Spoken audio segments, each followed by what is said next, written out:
right, Chris.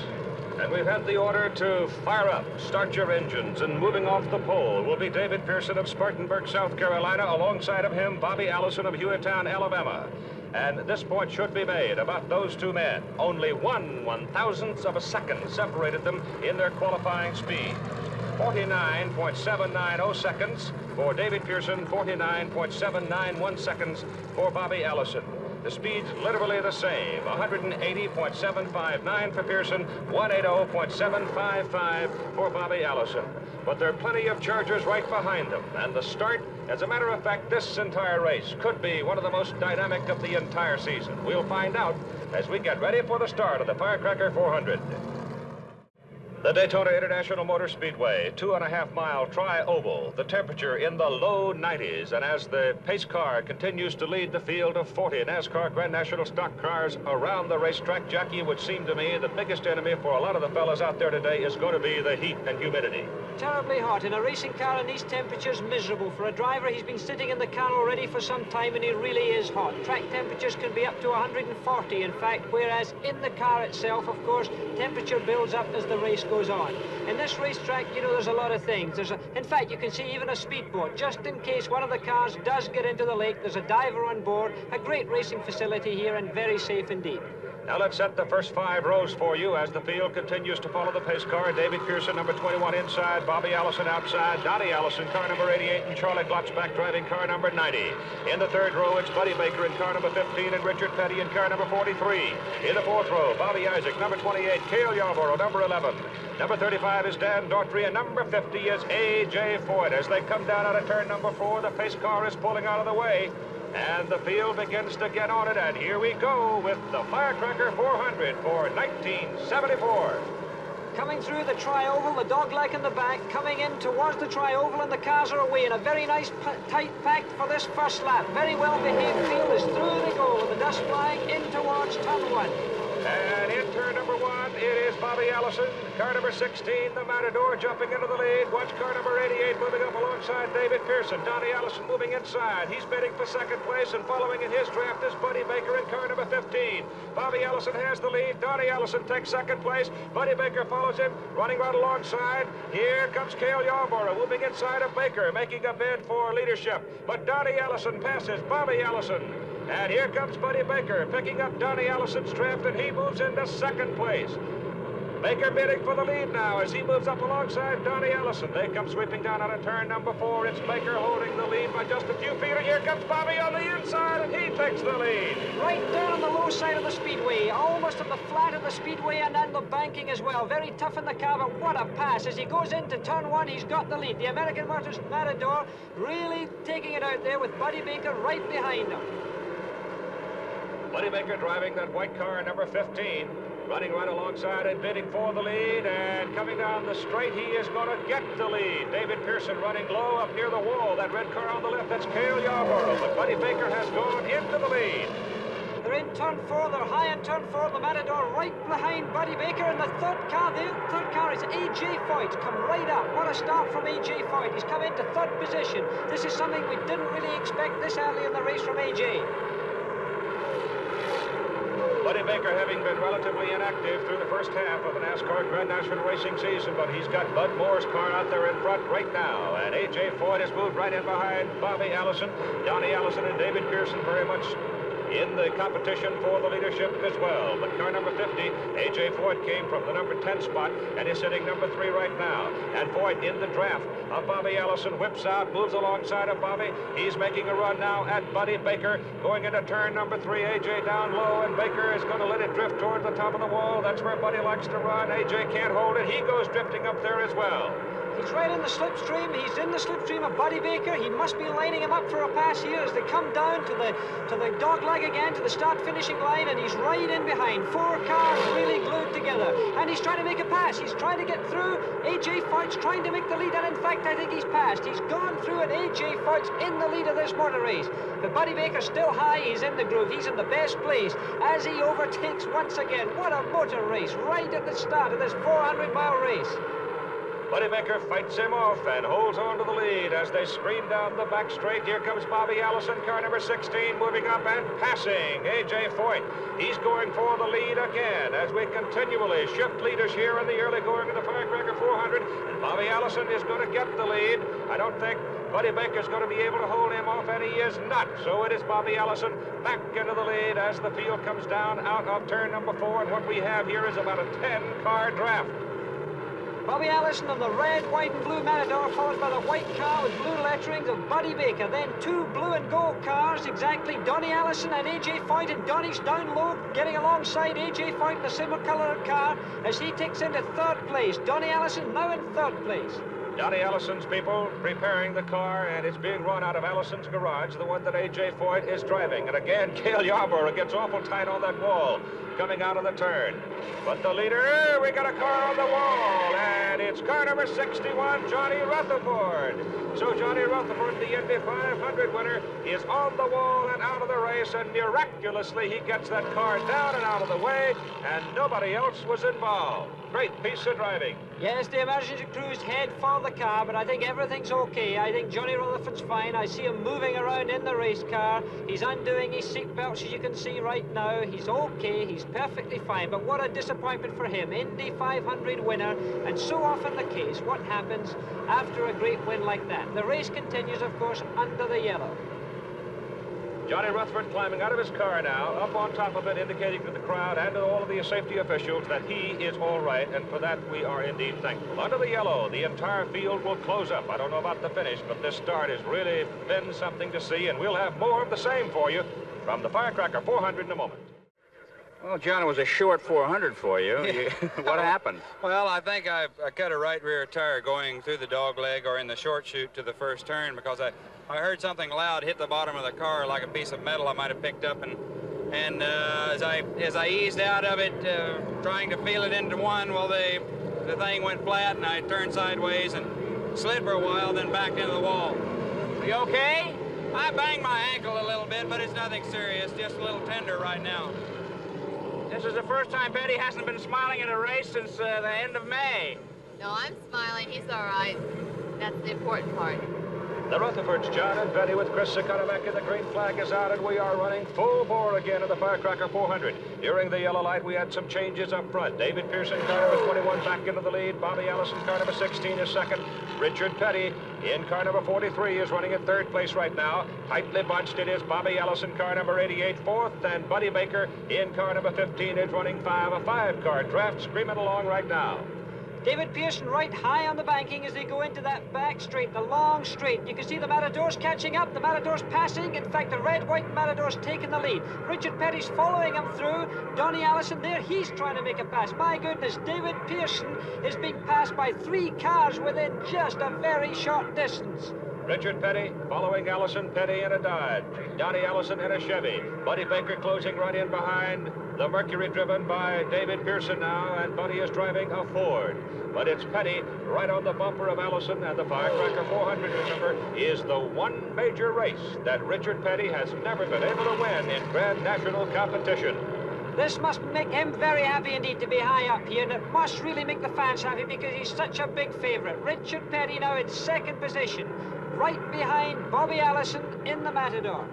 The temperature on the racetrack right about 140 degrees, and we've got a car spinning, coming down out of the turn, going sideways, nobody else involved. It is number 57, that's Bob Burcham from Rossville, Georgia. So he gets it down off the racetrack and out of the way, and the yellow light comes on. And while the yellow is out here and everybody starts heading for the pits again, let's take a look at Daytona with Jackie. Daytona's a 2.5-mile tri-oval, 31 degrees of banking and 1, 2, 3, and 4 corners. 60,000 people here today. It's a super speedway. Lots of drafting and passing on the back straight and on the front straight.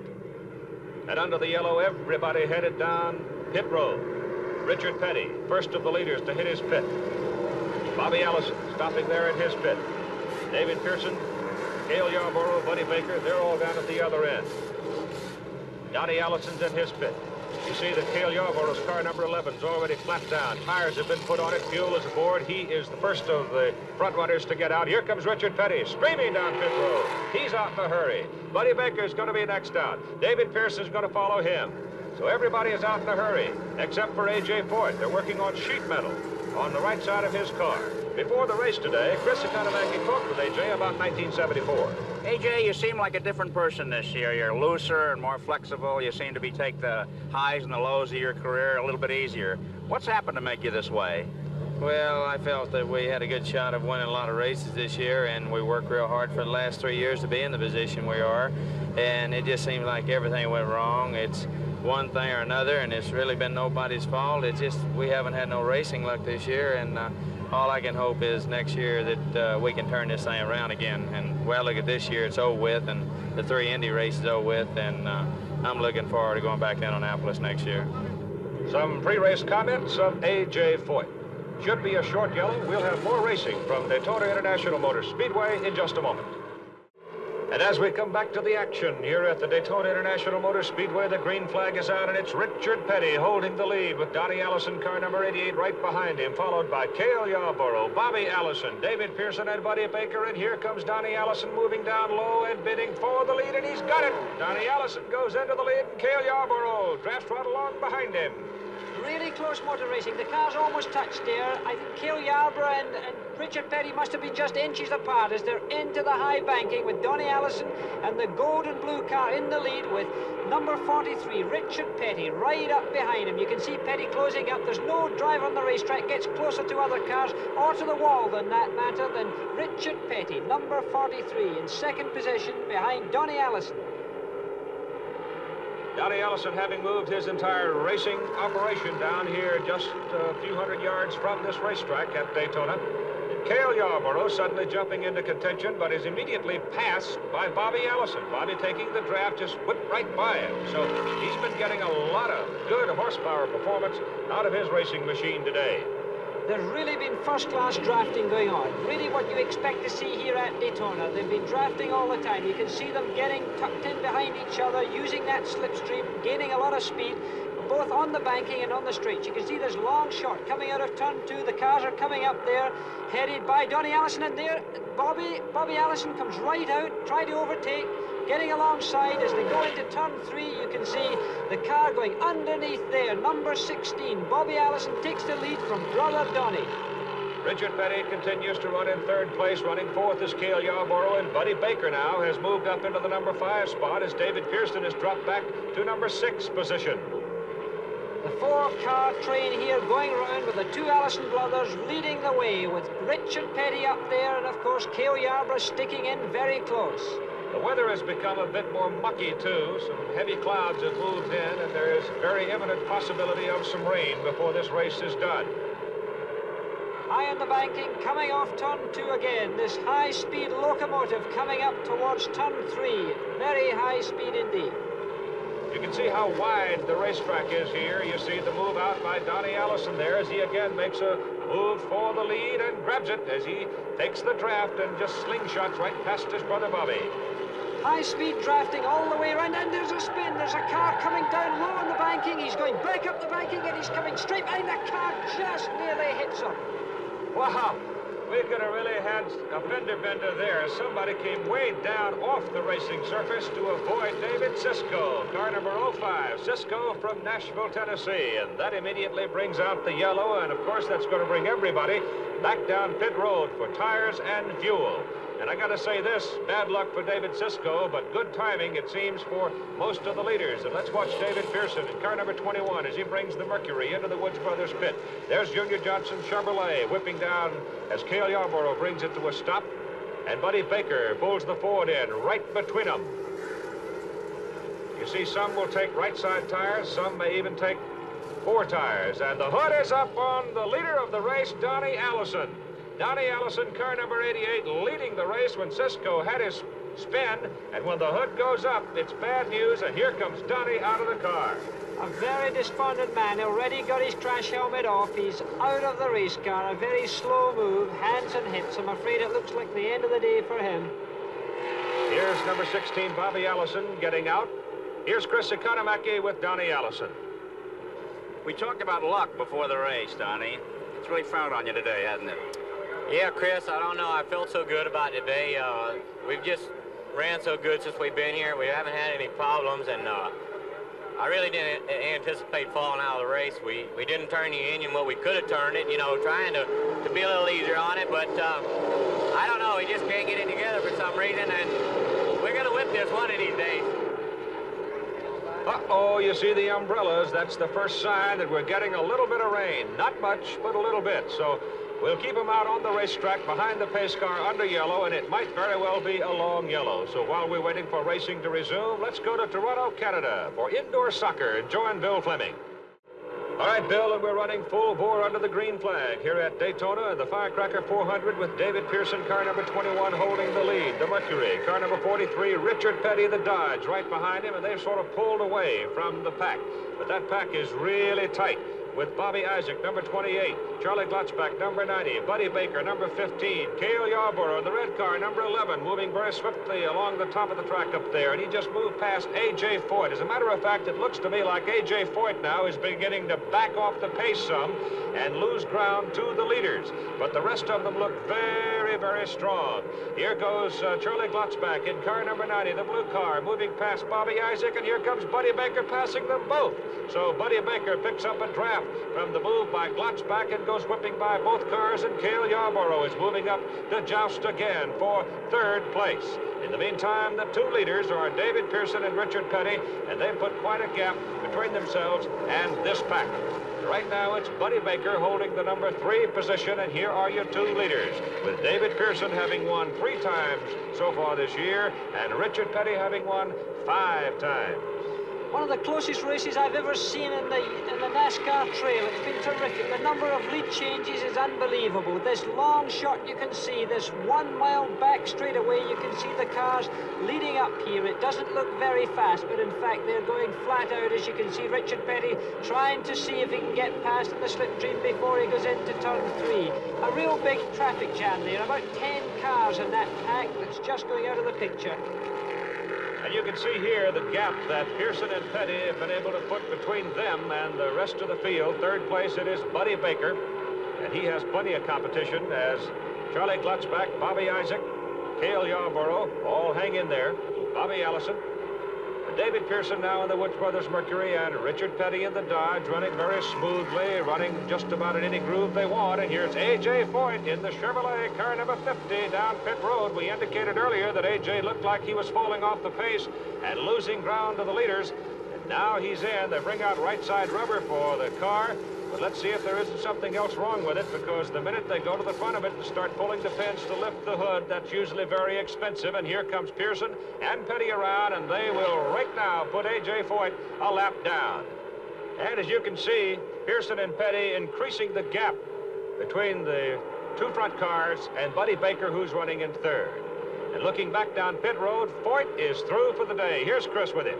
Well, your Firecracker had a short fuse today, AJ. What's the trouble? Well, it looks like the engine broke a camshaft, Chris. The tack and everything just quit working. We've had an engine problem ever since we've been here, and Mario and him did a fine job, but the motors, I don't know.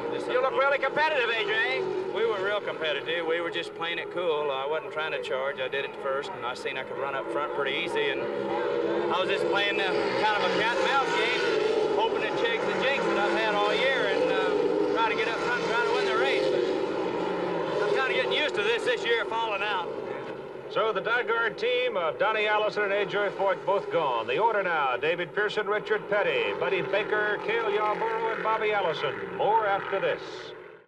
Richard Petty, car number 43, who has never won this race, has the lead now, and Buddy Baker in the white Ford is running right behind him, with David Pearson now dropping back into third place, perhaps taking a breather.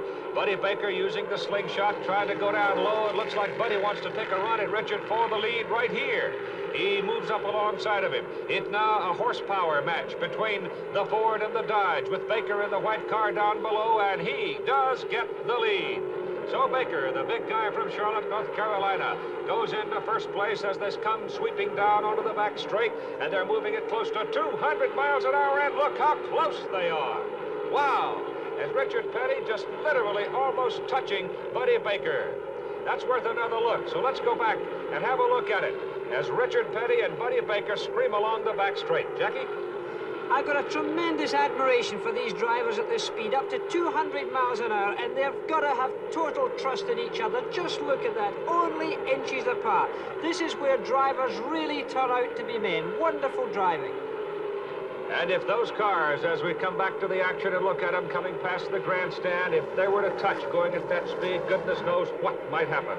The crowd has been up and down all day, and they're up again, watching the battle between Baker and Petty. And now Bobby Allison in car number 16 has moved back into a contending posture, and it is Richard Petty exercising the draft now, and he slingshots back into the lead, taking the low groove as Baker will drift toward the top. And now watch Petty's car under the centrifugal force in this tremendous speed go drifting through the turn and up toward the top as they come back down onto the straight. And the Matador with Bobby Allison is moved back into a contending position again. And Bobby is beginning to get in position to make another move. He's going to go to the right side of Baker, and he does go by him. It just looks to me as if Bobby Allison, in fact, been having a little bit of a rest. He hasn't been up the front just for a few laps. It looks as if he's had a breather, and now he's in a position to attack again, just to make sure that everybody realizes that this Matador has the opportunity of winning a motor race. Along the back straight, it's Petty with Allison closing on him and Baker hanging on to Bobby Allison's coattails. You see him being dragged along in the draft. The car behind pushes actually a little bit, helping the car in front. Bobby Allison and Buddy Baker closing in on Richard Petty now, and Bobby is right in behind Richard. Looks like he's ready to make his move off the draft, and here he goes, bidding for the lead. Why would you find a Bobby Allison driving somebody else's car? Well, Chris Economaki asked him before the race. The whole thing about me parking my car on a temporary basis, the fact that we ordered parts about 6 weeks ago for the 5th rule change since April, and they haven't got here yet. Well, they're in Alabama now, but they didn't get there in time for us to build the engines to come here. So we're just in a position where our hands were kind of tied, and you know, I could see the handwriting on the wall, but I hoped that something would come around. And then Roger called me to drive the Matador, which to me is an excellent opportunity for me to compete in this race in a #1 car. And I would certainly think, Jackie, at this point that Roger Penske is delighted to have Bobby Allison in the car as Richard Petty moves up alongside and makes a bid for the lead again. Can't get it.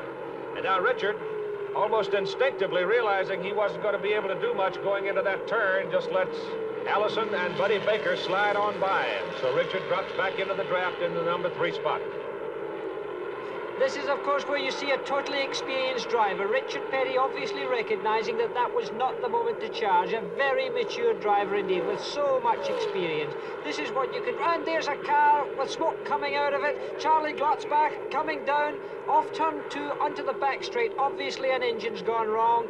Coasting to a stop. I'm afraid that's the end of his day as well. And that will bring on the caution light as Charlie Glotzbach will try to coast it around into the garage and get it out of the way. Charlie gone for the day. Well, Jackie, we've now reached the point of the race where things are starting to shake down, but the 4 big boys who have dominated it so far this year are still sitting right in there. Yeah, I think this is another example, Keith, of the utter professionalism that exists in this kind of racing down here. People like Petty and Allison, Cale and Bobby are all up there. The only other guy that's really challenging them at this time is Buddy Baker. And, of course, he's a real professional as well. But, of course, the men that could have beaten them, people like Donnie Allison and A.J. Foyt, have dropped out of the race. The preparation, the crew work, and, of course, the driver dedication itself seems to prove that these 4 men are really the top men in this kind of motor racing, at least for this year. And, of course, with the caution light on, everybody is into the pits for tires and for fuel. David Pearson, number 21 right there. And number 15 is Buddy Baker. And it looks like Bobby Allison, who was the leader when the caution came on, will be the first back out.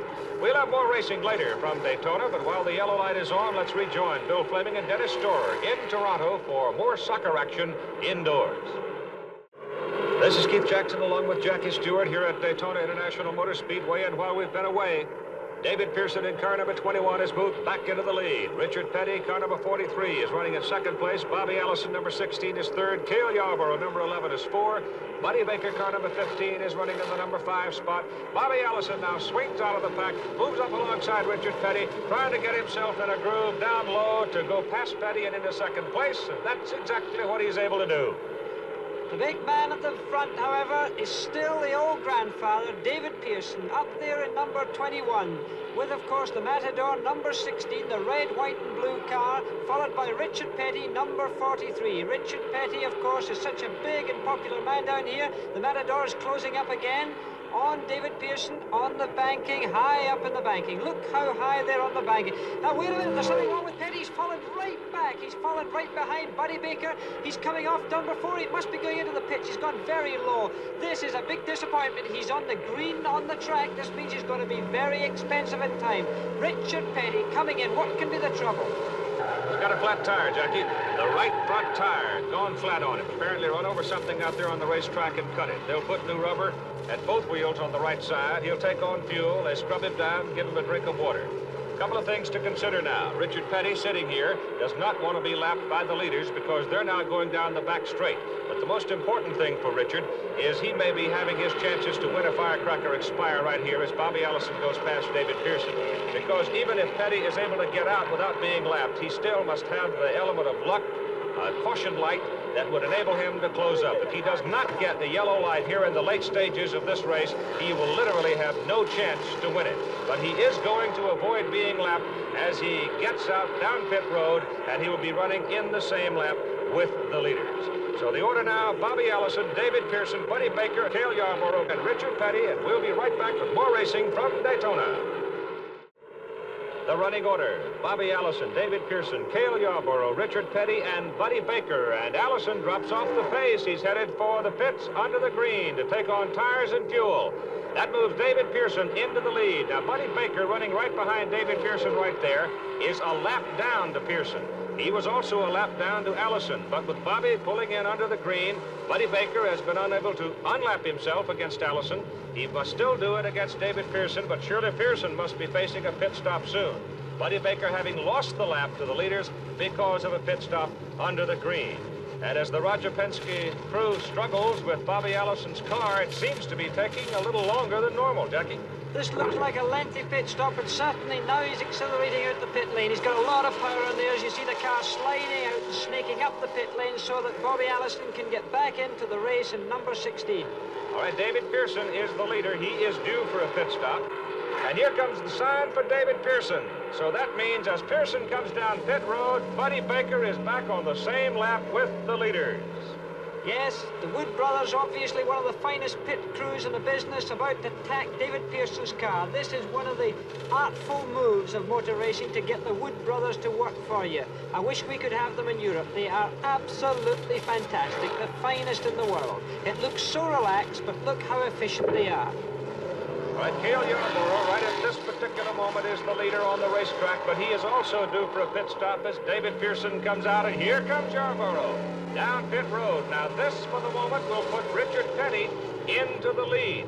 But Petty, remember, is almost a full lap down to the leaders. And Petty still needs that yellow light to be able to close it up and have a real run in the race that he has never won. But Cale Yarborough has not been a prime factor in the race up until this point, and suddenly here is the big, strong guy from Timmonsville, South Carolina. He's back on the racetrack and running. Cale Yarborough obviously got to be considered for this race, but Richard Petty, there he is in car number 43. He's racing round, but he's got to rely on something changing in the pace of this race before he can win it, because he's going to have to come into the pits for fuel. The others are well equipped, but here you see Buddy Baker in car number 15, the white car with the blue lettering, followed by Cale Yarborough in number 11. Actually, Yarborough at this point is in front of Baker. Baker is fighting now to keep Yarborough from slipping past him and lapping him again. So Baker now out there on the racetrack, running well but struggling, trying to hold Cale Yarborough back. Cale gets by him. He's going to put Buddy a lap down. Meantime, we're watching to see what happens with Richard Petty, as whether luck is going to hold for him. It held for him in the Daytona 500, which you saw earlier this year. on ABC. And who knows? Racing luck is a very elusive and fickle thing, and you never know what's going to happen. These two drivers are two of the finest drivers in the business. The man in the white car, Buddy Baker, really smooth, a big, strong giant of a man, but in fact a very gentle man. And of course the one behind him, Cale Yarborough, he's won 6 races so far this year, and they're passing the Matador. It's going much too slow. They've passed him much too quickly, and here's a car blowing a tire. My goodness, he's off the racetrack. It's the Simon I Special. It's Richard Brooks. He's controlled the car. He's got it under control. What a bit of luck. And there's the caution flag. There's the yellow light that Richard Petty and his people have been looking for. That will give him a chance to close up. It'll give him a chance to get into the pits and take on the necessary fuel to finish the race. So suddenly, for Richard Petty, Richard Brooks is the savior. Bad luck, disappointment for Richard, but a great break for Richard Petty, and here he comes down pit road. David Pearson is also coming back along pit road. Buddy Baker is ducking in. All the leaders will come down. So here is the crucial moment in the automobile race for David Pearson, for Cale Yarborough, for Buddy Baker, and for Richard Petty. We'll have more from Daytona in a moment. Bobby Allison, 16 car, back in the pits. They're having trouble with it. Here's Chris Economaki with Roger Penske to detail the problem they've got with the Matador. The mood is different, Roger. Why? Well, Chris, I think that Bobby says we dropped a valve. We thought it might be the ignition, and we changed over pulse amplifiers on this last stop, but evidently we have a valve spring or something that's broken. You know, if it had gone 10% less, you'd be in victory lane now. I guess. By that, Roger means that heretofore, the NASCAR events had been trimmed in mileage by 10%, but not today. They're going the full 400 miles and out on the racetrack. 2 of the greatest in Grand National racing are really having at it. Richard Petty chasing David Pearson. Pearson 21, Petty 43. There could be no better competition out there right now than these two men. The great giants, in fact, of NASCAR racing, and the fact the crowd themselves are on their feet because these two men must be the favorites down here at Daytona. Got a struggle going for 3rd place between Buddy Baker and Cale Yarborough, but they're now well back of the Pearson-Petty fight. There's that battle right there with Baker holding 3rd right now and Cale running in the number 4 position. The fight is up in front as David Pearson continues to lead Richard Petty. Before the race started today, Chris Economaki talked to David Pearson, a man who might set history here in winning his 4th Firecracker. David, you, Richard, and Cale have won 14 of the 15 races that have gone before. Each of you drive a different make car. Does this sort of make you feel good that it's you that's winning the races rather than one make of car? Well, I'd rather for it to be one make and be mine, but we all have won races, and right now it seems like everybody is running pretty close together. And of course, here at Daytona qualifying, it was real close. In fact, it was a little bit closer than we wanted it to be, but we was lucky enough to get to pole, and so it seemed like every race now, everybody's getting a little bit closer and closer. And a reminder that he got the pole by 1/1000th of a second over Bobby Allison, and Bobby and his number 16 car is no longer a factor in this chase. Tomorrow, if you like this kind of racing, may I recommend the Talladega, Alabama 500. And August 25, the Yankee 400, which will be run at Irish Hills, Michigan. The leader is David Pearson. Here's the fight continuing for 3rd place between Buddy Baker and Cale Yarborough, and that relationship there to show you how far in front of the 3rd place fight are these 2 fine racing drivers, Pearson and Petty. Well, I tell you, Jackie, this is a time where you just really have to discipline yourself and just hang in there. Yes, the trouble is, though, there are no rookies in this motor race at this time. All of the men up there, the first 2 and then, of course, the 2 behind them are totally experienced drivers. There's not going to be any messing around. There's no rookie going to drop a mistake close to the end. And these men now must be psychologically negotiating what's going to happen in the last few laps of this tremendous race. I've never seen a race where there's been so much passing, so much lead changing. It's been one of the most fantastic motor races I think that NASCAR have ever seen before, Keith. You also might note that it appears at this particular moment there's nobody else on the racetrack. Obviously, we are focused totally on this fight for the lead. But everybody else on the racetrack is running in that low groove when the leaders come around. They are paying particular attention to it, and they are staying out of the way. All cars fueled with fresh rubber and will go the rest of the way, full bore. One other thing, you can see the heat rising in the racetrack here. Driver fatigue has to play a big part in it at this time, and this the drivers are very aware of. But these men, as I said before, are really wise to it all. They're not going to make any foolish errors.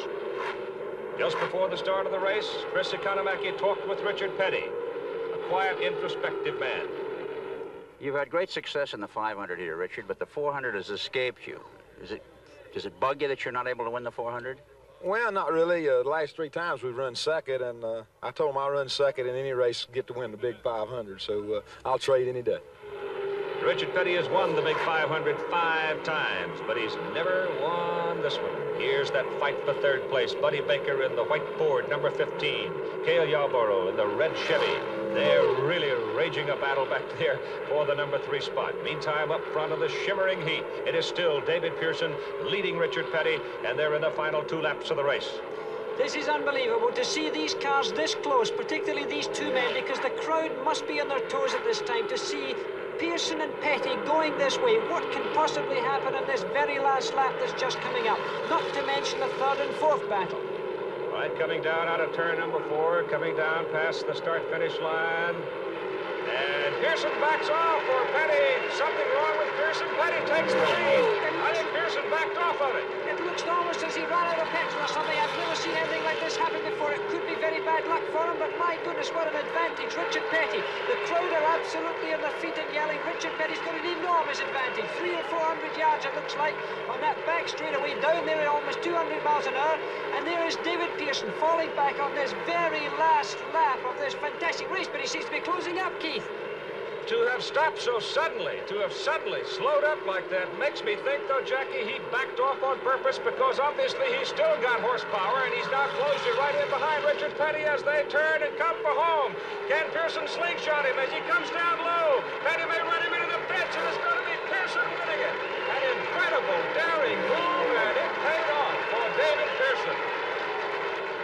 And the fight goes on now between Buddy Baker in the white Ford and Cale Yarborough in the red Chevrolet as they struggle around the turn heading for the finish line. They're fighting for 3rd place. They're fighting for valuable points. They're fighting for money. They're fighting for pride. Here they come toward the finish line side by side, door handle to door handle.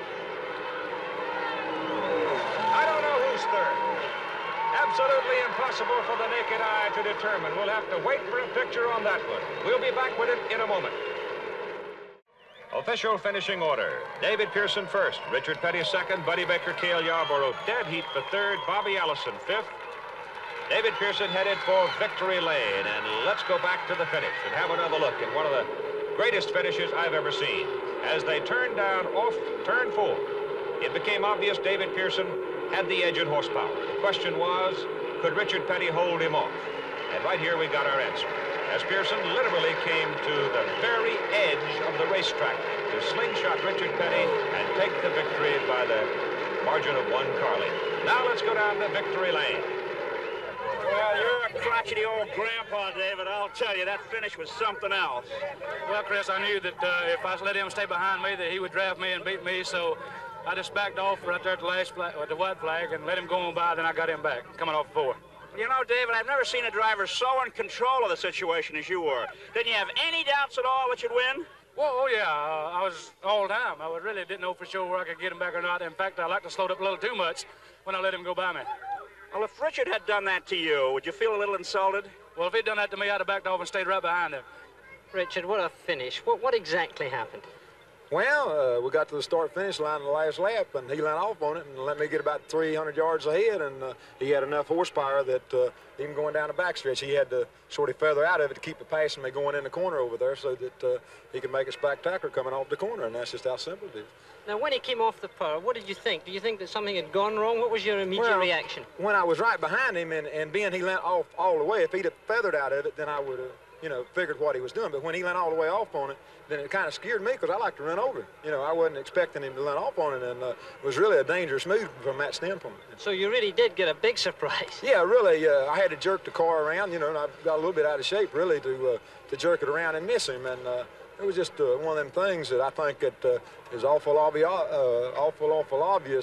for him to do something like that, just to show how much faster he was than the rest of us. Yeah.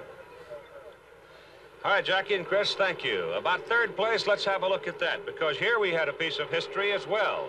As Buddy Baker in the white Ford and Cale Yarborough in the red Chevrolet came down off turn number 4, door handle to door handle, and they stayed that way right across the finish line. Now here, just a few feet from the finish line, with a checkered flag in the air, is how they looked.